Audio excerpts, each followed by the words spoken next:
Assalamu alaikum. Welcome to this Halal Food Podcast, interacting with industry stakeholders to understand the value of the market and also understand certification whenever we are speaking to certification bodies. Today, we have the pleasure of welcoming Amer Rashid, who represents an organization called Halal Certification Organization in the UK. So I'm going to invite Amer to introduce himself and the organization that he represents.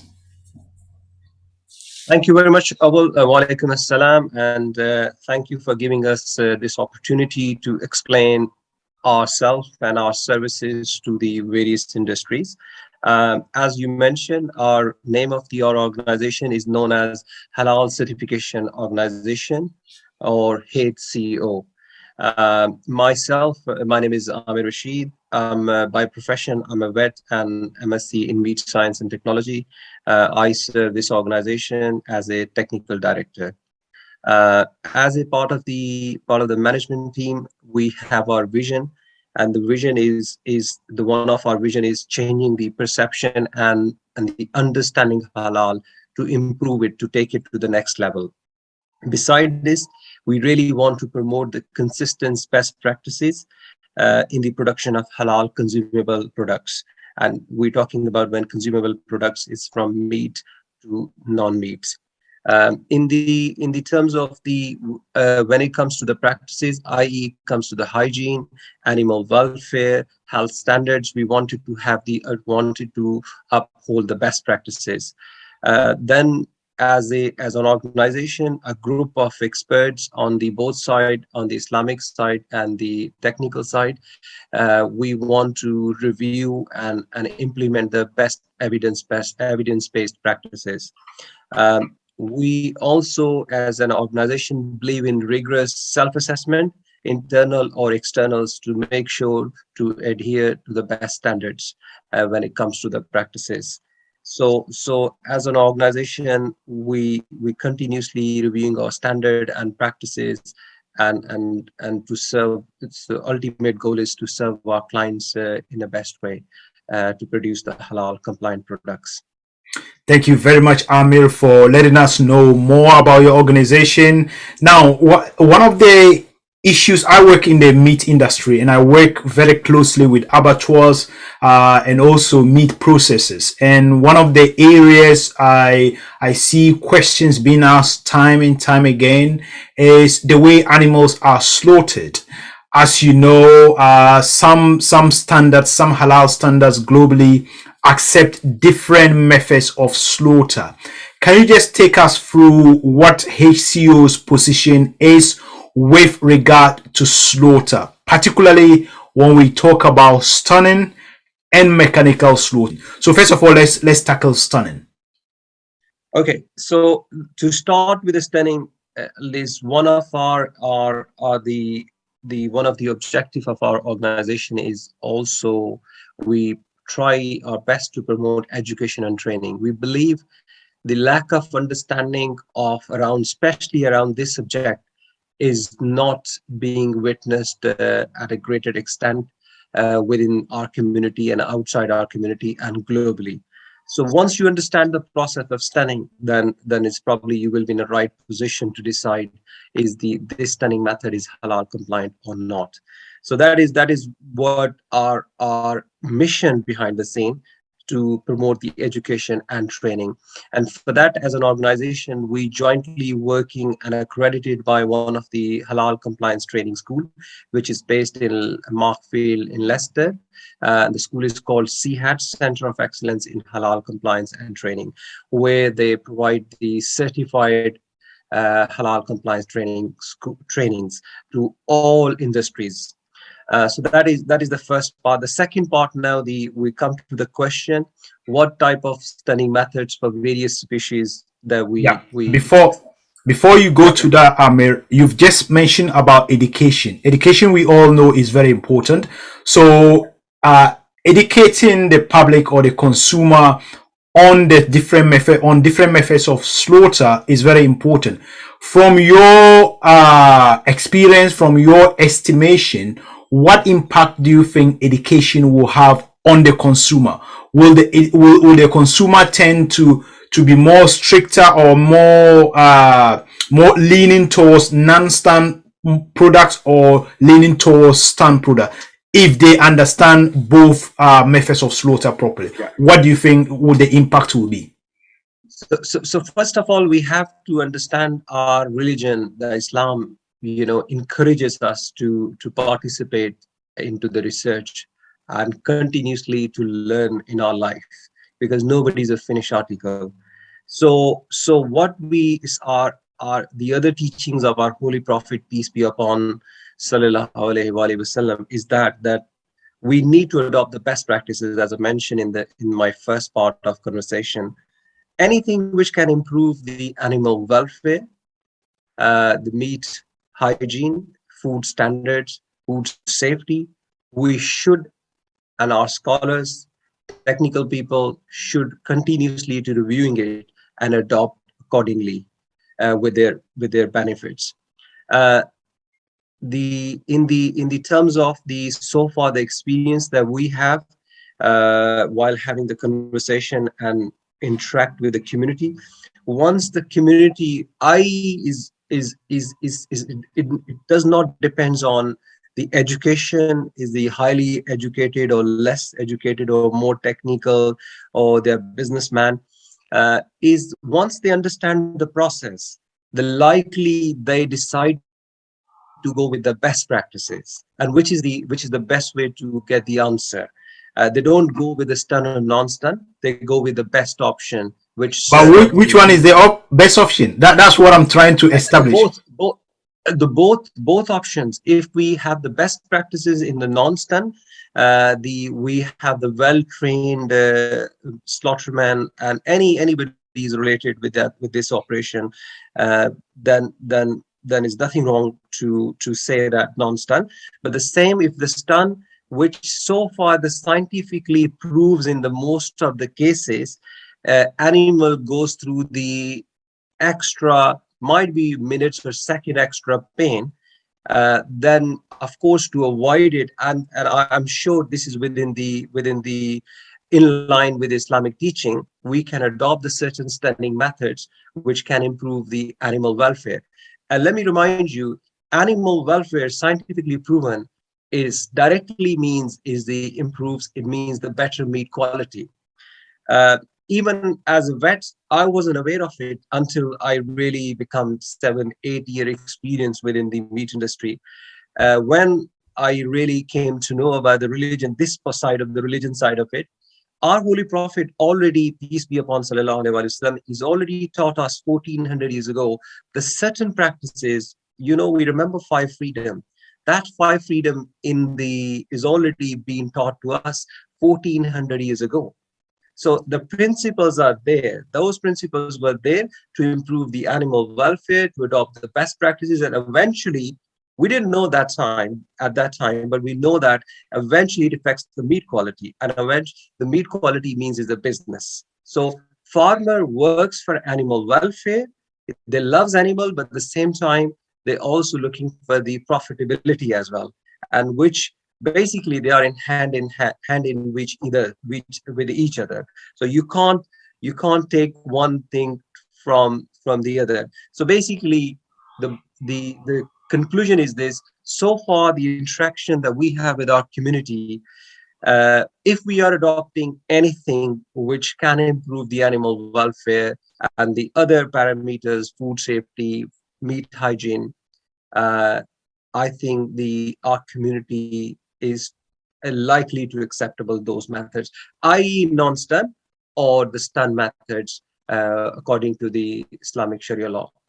Yeah, but just to clarify that in terms of non-stun is the default method, so it's already widely accepted, or majority of consumers will accept it, or majority of all consumers and all scholars will accept non-stun, because that is the method, the default method of slaughter. So now, if we move to chicken or poultry slaughter, Amer, what's your organization's position? If a processor comes to you and wants to get your certificate, and the processor is doing, say, stunning, would you accept it? Okay, you already said earlier that you would accept it, but what type of stunning would you accept for chicken? And are you accepting mechanical slaughter as well? Okay, so just to add on, the first part is the preferred method of non-stun. So basically, there are malpractices in stunning methods and malpractices in non-stun as well. So irrespective of what method you choose, make sure it should be free of malpractices. The animal welfare should not be compromised.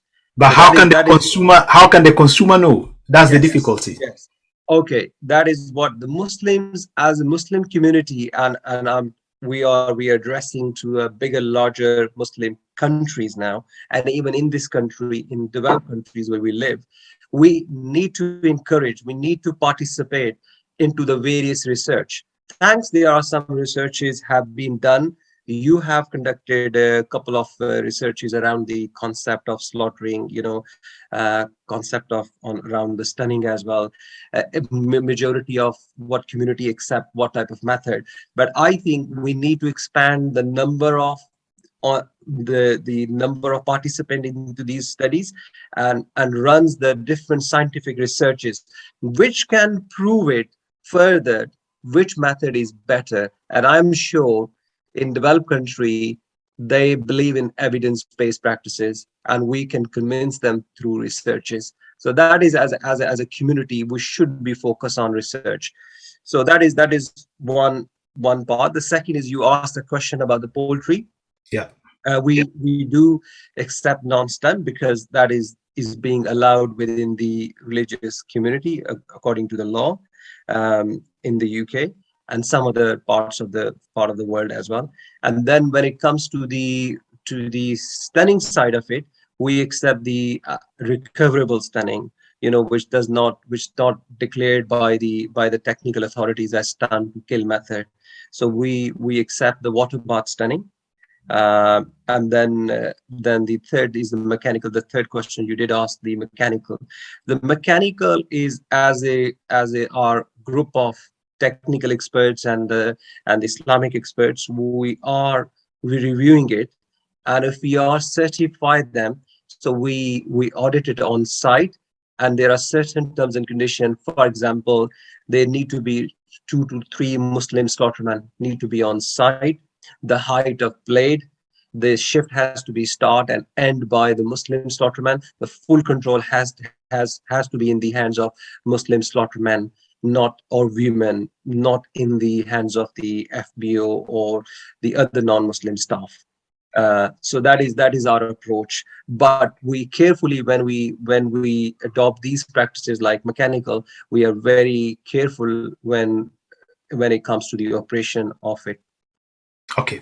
And So on top of it, we also when we approve a certain method, we have a procedure behind the scene.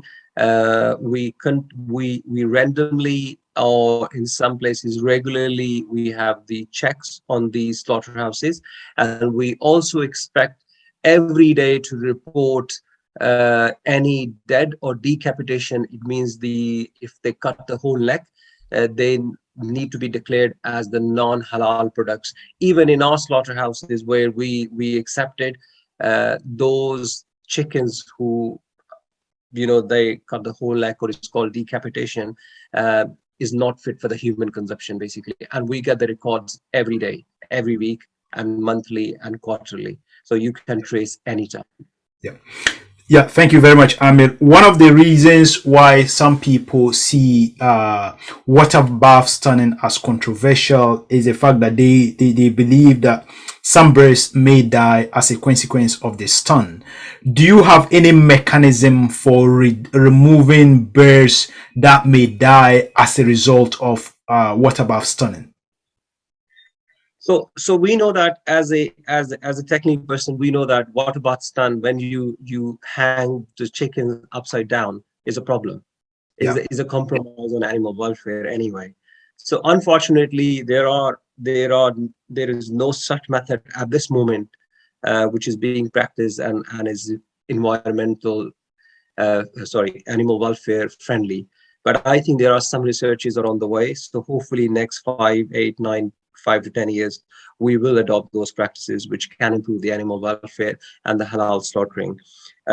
When it comes to your question, sorry, I've missed this. Removing any mechanism for removing dead birds Yeah, that may die before slaughter. for us, we need to understand the operation of the slaughterhouse. There are animal welfare officers, there are supervisors, there are technical managers, there are Muslim slaughtermen. One of them is keep checking if is anybody is missed by the mechanical blade, if they're not doing mechanical blade, or even by hand they are slaughtering. If they're missing, there is a third spare one is available to slaughter the chicken, because the speed, it all depends on the speed, how many birds they're doing per hour. So basically, and the vets on the top of it, then the CCTV cameras are on the top of it as well. So basically, there are so many, and then of course, an halal auditor and inspectors does their job at regular intervals, or sometime the every day. So if any of them is not doing their job and the birds are being missed, so is nothing to do with the rules and the standards. It means the people are not doing their job. There's a problem with their, i.e., with their practices or with their training. So they need to be taken off the line and need to be retrained. So basically, the standards are there, the procedures are there. The people need to be vigilant once they are online. And this is already been agreed. Once we have a client, that's been agreed in the part of the agreement. If it's anything like this, they need to be removed off the halal chain, basically. Okay. So, in terms of removing animals that may die as a result of stunning, is it the duty of the certification body, or is it the duty of the abattoir? Who holds the responsibility? I believe this need to be done is the both side, but the first person who will see it is probably the Muslim slaughterman. And again, I said the training is very, very important. This is one of the area where we need to train these Muslim slaughtermen or women, and is not about just the training of slaughtering. It's just the halal compliance and some other regulations as well. They need to be taken off as kind of CPD training sessions at regular intervals need to be organized for these operational staff, which is unfortunately is not very common. But I think in the meat industry, it should be encouraged. Yeah. Thank you very much, Amer. So now let's move to, we're still discussing chicken, but before we go to other species, I just wanted us to look at the slaughter man himself, because I know there are some standards that accept slaughter by Muslims and slaughter by people of the book. Where does your organization stands when it comes to slaughter men? So if an abattoir has got Muslim and non-Muslim slaughtermen, do you only accept Muslim slaughtermen in addition to non-Muslim slaughtermen? And under what condition would you accept, say, kosher meat as halal? The religion Islam allows us is not me, is not our standard, is not halal industry standards. What the Quran says, what the teaching of Prophet says. If he says these three, the Muslims and the practicing Jews and if Christians, they can slaughter, they can slaughter. We cannot do anything about it. But I think in most of the places we find the Muslim slaughtermen, women to slaughter the chickens. So at this moment we don't have any problem. But in special cases, I think this is the job of the Islamic experts to consider it. But at this moment, we have not been in this position where we have to review this kind of special circumstances. I would say these are special circumstances, but at this moment, we are okay with our resources and finding the Muslim slaughtermen and women. Yeah. You see, although you made a very good point, the fact that, look, whatever is written in the scriptures is written, but the reason why I ask it is there are certifiers who will not certify kosher meat as halal, whilst there are others who will certify kosher meat as halal. So it will be important, like I mean, for you to clarify. So if a kosher processor came to you to certify their products as halal, what would be your judgment? Will you do it, or will you not? Will you not accept it? Of course, the Quran does permission to accept is a permissible, is not slaughter as halal, but is a permissible, is halal, permissible that we can consume it. So again, is scripture, is Quran, is Allah's words, is we can't change it. Yes, as a Muslim, you got a choice Yeah. to take it or not. But Yeah. that's sort of personal choices, and that's the beauty of religion and beauty of you know our beauty of our religion, the Islam, or as a culture. If you got the choice, uh, you can have it. But I will have a choice. I will eat halal. Then I will go for the kosher. But for me, the God, Allah, has given us the permission, and we should follow His rules and regulations and our Holy Prophet's teaching. Yeah. So do you think it may be wrong for a Muslim to argue that Muslims should not consume kosher? As a certifier, what would be, or as a person, let's take the certification body out of the way. If a certification body says, "Oh no, we will not certify kosher," we've seen that another certifier is certifying kosher. What would be your viewpoint on that? But well, I see it every day. No, is we that this is like where we need to agree and disagree and move on.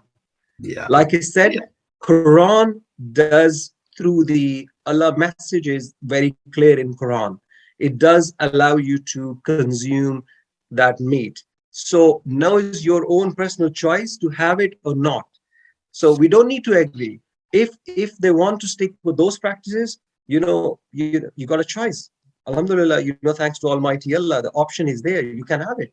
Yeah. So answer is, I think, very clear. We have to go by what the teachings of it says in Quran, and our teachings of our holy and teaching and practices of our holy prophet. There are so many examples are there when our holy prophet had consumed kosher meat.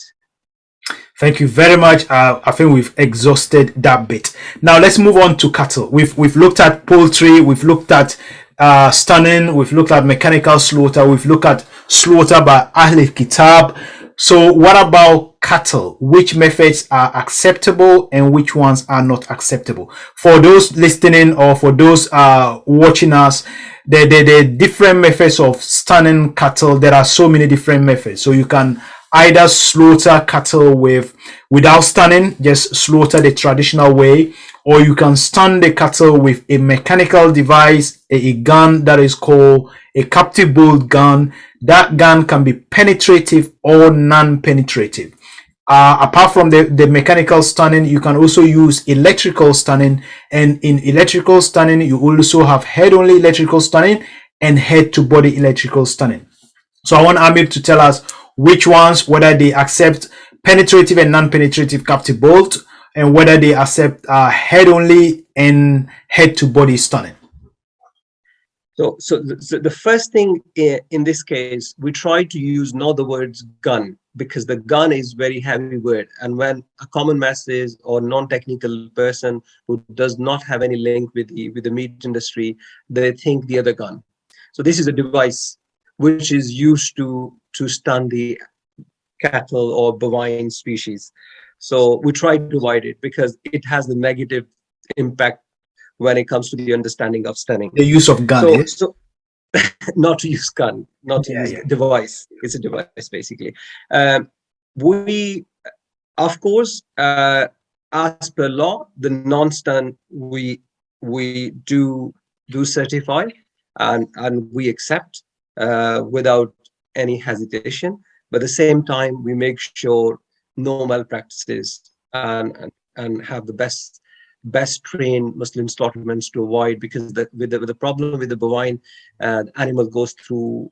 It could be if you have not they do not cut the certain the specific blood vessels, the animal can go unnecessarily pain, could be from 6, 7, 8 minutes to go, it could be 15 and 18 minutes.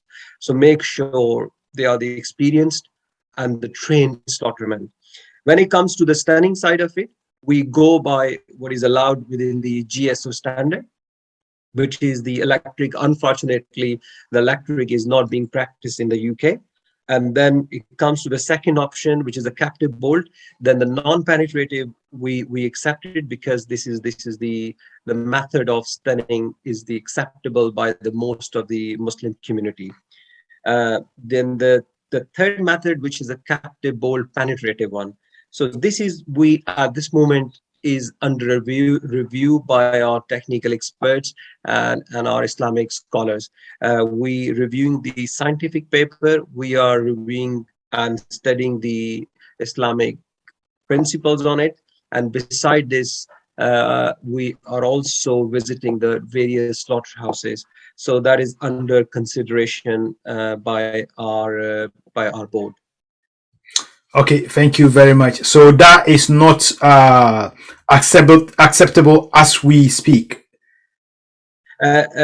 It is if any of the slaughterer or FBO or the any of our clients wants to have a discussion around the penetrative captive bolt, please do contact us. And again, it all depends what is their perception.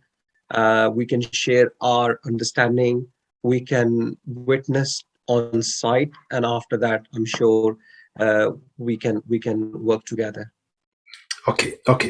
So now let's move to sheep and goats, small ruminants. Again, let me just explain that small ruminants too can be stunned with mechanical stunning, penetrative and non-penetrative captive bolt, electrical stunning, head only and head to body electrical stunning. So I'm going to leave it to Amer to let us know which ones are acceptable. This is particularly important for abattoir operators and also to consumers who may be buying such products. So can you explain which methods of stunning of small ruminants you accept, please?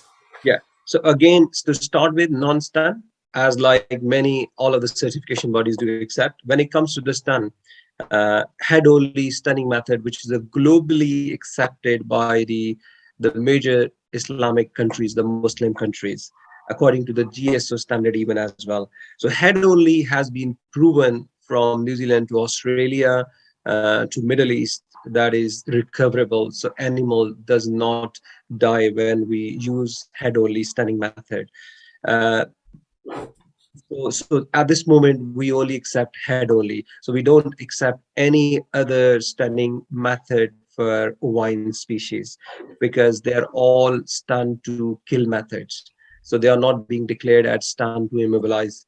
So our team of experts only consider any method, research it when technically is declared those methods as a stun to immobilize, stun to make them unconscious, not stun to kill methods. So we don't consider those methods are halal compliant. Okay, thank you very much, Amir. I think we've exhausted the methods of slaughter. So now, because we've looked at method of slaughter of poultry, of cattle, and of small ruminants. So now let's move on to the market for halal products. This is important again for people who want to trade in halal products, for abattoirs who want to switch from non halal, or even those who are doing halal. They want to understand how the market is. Where do you think, Amir, is the place that exporters or meat processors should be looking at? Should they be considering the domestic market, or do you think there are wider opportunities in the overseas market? I think as a country, we are moving for the wider opportunities, and that is what the government is encouraging, and that's why HCO had initiated last year to be accredited for the GCC market. So we are accredited by the GCC Accreditation Center, which means we can support our clients if they want you to export meat byproducts, long shelf life, dairy products, animal feed, chemicals, biochemicals, pharmaceutical products to GCC country. We can certify them, and our accreditation, our certification is being accepted by UAE, Saudi, Qatar, Oman, Bahrain, and many other countries. So that's why we invested into it to support our clients. I think we encourage is we should be going for a bigger cake. The slice of the cake for the halal industry does exist in the Middle East, in the GCC countries, and that's the where New Zealand, Australia, and Brazil is making a lot of finance. So yeah, definitely we encourage our clients and producers to go for the bigger market, which is good for them, good for the our industry, and of course is good for our country. Yeah. And in terms of the certification process, so for instance, let's assume a business comes to you, they want to get certified. Can you take us through the steps they need to go through? And also, how long do you think the process can, roughly how long do you think is going to take? Because somebody may be trying to come into halal certification and wondering, oh, is it going to take 6 months? Is it going to take 2 years? Or is it going to take 1 week? Can you just take us through the process? Where do they need to go first? What this processes involve and how long it will take? Yeah, I will just do special point, which is I think we are unique in the terms of as a HCO we are in the terms of our scope. We certify the animal feed as well. I'm not sure there are many certification body who can certify the animal feed as a halal. Remember that from the last year, April, any consumable item is going to the GCC country has to be certified by a certification body, which has to be accredited eventually by one of the GCC accreditation center. So animal feed producers, if they're looking to export their feed, they need a certification body. And please do contact us, and I'm sure as our team of expert, we can help to export animal feed to these countries. So okay, so when this is the additional information for your listeners. When it comes to your question, the process is in the terms of is a very simple. So we request our clients to fill an application online, which is on our website, www.hcoltd.co.uk, or they can contact us and we can send them the Word document as application form. Once we received it, we offer them a halal certification proposal, which contains our service agreement and the cost proposal as well. If they're happy with everything, then we move on to the next part, which is the documentation review and plus the physical audit on site. And the third part, which runs parallel, is the ingredients check if it applies to them. In the terms of the time wise, we generally say 6 to 8 weeks, but we have the certain clients who want to be certified within a certain time in a special circumstances. Then what we do to support, again, as a certification body, we believe in, our senior management believe in, we are a community service, so we have to serve our community. For that, if somebody have a special request and it could affect their business, then we spend a dedicated time for them to certify within the certain period which is requested by them.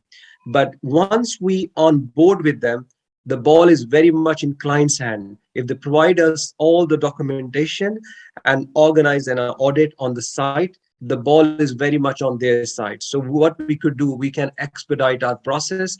We can put some resources into it. So make sure they get their halal certification as soon as possible. So it could be, we have done in the past, could be from 3 to 6 weeks, or could be beyond it if there's a delay on the provision of the requested documents. Okay, so in terms of the cost involved, is it something that can break a business's bank account, or is it manageable? Is it something that doesn't really adversely affect the businesses? We can't have the testimonial, unfortunately, on this matter, but we are the most cost-effective certification body that exists on this world. Again, we are the community service. We try to help our clients and we want to work alongside with them to promote and have their business. So yes, it's very manageable, and we can have a chat with our clients where, because eventually what we believe in, if any extra financial burden on clients, it goes to the final products, which means it will be paid by the consumers. So we try our best be reasonable on the cost and manageable for our clients. So that's our approach. Okay, thank you very much, Amir, for taking us through your processes and your the cost of your certification. Now let's move on to standardization. In terms of standardization, we know that just before we even go to standardization, in terms of recognition, we know that some certification bodies do not recognize certificates from other certification bodies. You are in the UK, and we know even within the UK, some certifiers will not recognize certificates by other certifiers. Do you have any certifier in the UK that will readily accept your certificates? I mean, we have a collaborations locally and internationally as well. So I think for our understanding is this: if the any certification body which is run by technical experts and the Islamic experts or qualified Sharia experts, we accept their certificate. And where we'll have any doubts, we have a conversation with them. Again, might be something we are missing and we're not finished articles, so we always learn from them. So we keep open our arms, we keep our arms open for them to have a collaboration with many and any certification body which is a reasonable, and they have the proper process for the halal certification. So it all depends on where and what certification body we are talking to. Okay, thank you very much, Amir. Also, I do understand that you work very closely with Halal Consultations Limited. This is a sort of bond that we don't see very often in the halal sector, where two certifiers will agree to be very close with each other. Can you just explain what your collaboration with Halal Consultations is, please? Thanks. You asked me this question after I've explained what is our, one of our objective is to have open our doors for anyone. So 2 years, it was a hard work we were doing alongside the Halal consultation. And eventually now we are working as a Halal consortium. I don't know many collaborations, it did happen anywhere in the global, but if it did, very, very, very few. And in the UK is probably we're the first one in probably in the Europe. So the two certification bodies working together as a UK Halal consortium, independently working from each other, but they are sharing the resources. So, which is, I think is very encouraging. And what is our plan is to expand this consortium with the other certification bodies. Again, it shows the unity among the certification bodies and helping each other to achieve more. It's all about the teamwork. And I think probably I can't say it was missing, but it might be it wasn't practiced before. So hopefully we're hoping this will be witnessed common, very common in the future for the halal certification bodies. Yeah, thank you very much, Amir. You made mention of sharing resources. Can you please throw some more lights on that? When you say sharing resources, is it sharing the same management, sharing the same auditors, sharing the same computers? What do you mean by sharing resources? Yeah, no, just sharing the auditors, and then might be the finance controller you could share with it, not the computers. No, Yeah. not computers, no data among the and between the two certification bodies, just the auditors. And again, is a great opportunity. The other thing is what we wanted. We want the well-educated and trained youngsters to come into the halal industry.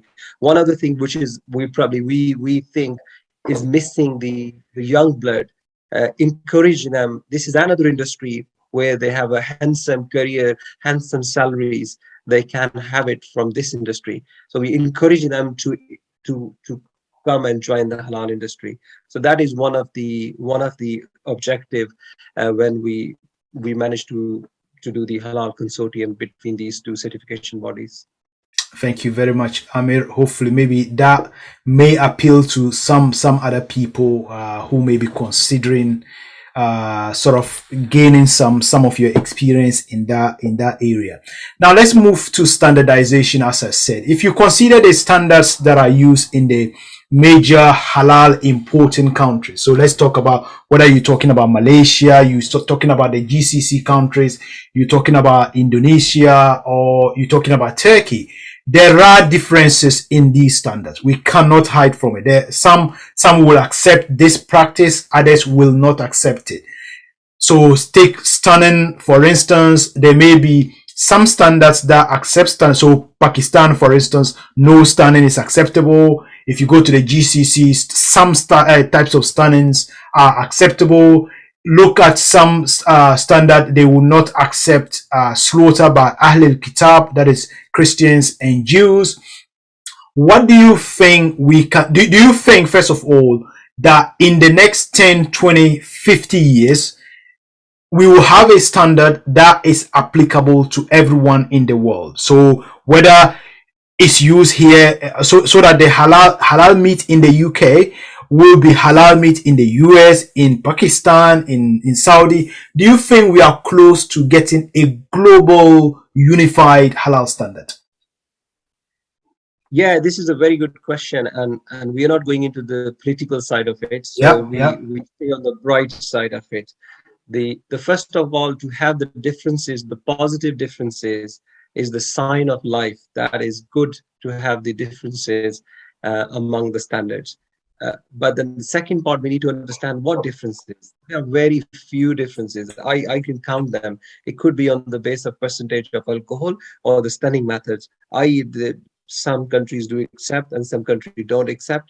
But rest of it is the pathology, the theme of the halal industry, the practices, the standards are same. So there is no much difference. There is only a few differences. Again, this is the personal choice of a consumer. They want to have a stunning or non-stun. They want this much of alcohol, in the final product, or on what basis they want gelatin. This is why the education of consumer is very, very important. So well-informed choice, what does it mean basically? If they are well-informed, they can make their own choice. So I think there are many standardization organizations. It wasn't 5 years ago, but I think now they are planning some meetings, and they are already had few meetings, in the last few months. They are in the process of meeting each other and try to work alongside each other. So I think it's an encouraging sign. Beside, again, you agree on disagree on certain points, but the bulk of it, the 90% is the same. So let's work on the positive side of it and leave the political side on one side. Thank you very, very much, Amir. I think this will be my last question, and it's on the standards. Again, on standards, many halal auditors or many certification bodies or many halal standards focus on the point of slaughter without Yeah. any regard or any consideration on the farm during transport and restraint of the animal before slaughter. Do you think this is robust enough to assure Muslim consumers that the products they are consuming is 100% halal? I'm asking this because you mentioned about halal feed. In Europe, most animals are fed on whatever is fed on without any inspection by the halal certification body. Do you think what we're doing now is okay? We're just focusing on the point of slaughter, or do you think halal certifiers should extend their scope to the farm? Yes, a very good question. Actually, is one of our, if you, I mean, behind the scene, if you see a logo, it says halal, healthy, and hygienic. So basically, indirectly, it means farm to fork approach. So recently, we are working on it as a certification body to expand our scope beyond the slaughter. So we will be started working from farm. Might be that not necessarily means we're gonna cost our client, but it will help and encourages our auditors to have the understanding of the whole system.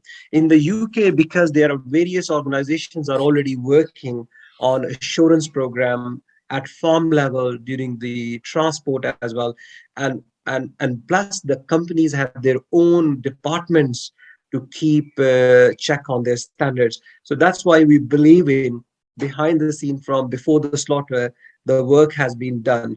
But I think as a halal certification body, it will be a good idea for us from education point of view to start from hatchery, from farm, and then carry on until the last stage of the product. So that gives a complete halal, healthy, and hygienic, which mean in the other words, farm to fork approach. So I think I agree with this idea to expand the scope from again education point of view, and then in the future we can adopt these practices accordingly, whatever the outcomes we achieve through this process. Okay, Amir, thank you very much for spending some time with us and addressing very, very important and key things about key issues around halal, and also taking us through your certification process, and also what products or what processes are acceptable to your organization. Thank you, Amer. We look forward to speaking to you in the future. Thank you very much. Best wishes.